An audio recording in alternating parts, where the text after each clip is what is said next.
Ei, ootas vähän. Mikäs saatana kattokassinen sulla on mukana? Ei, onks tää kaikki himas?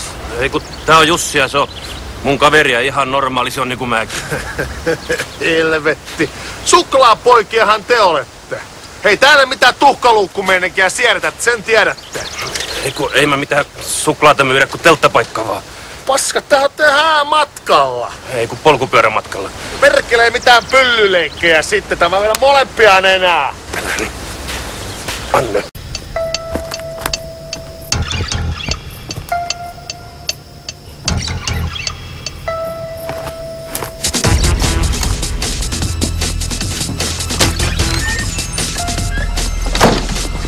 Perkele, mä varoitin suorasta pyllyleikeistä. Ei kun, älä nyt kun tää on tämmösen.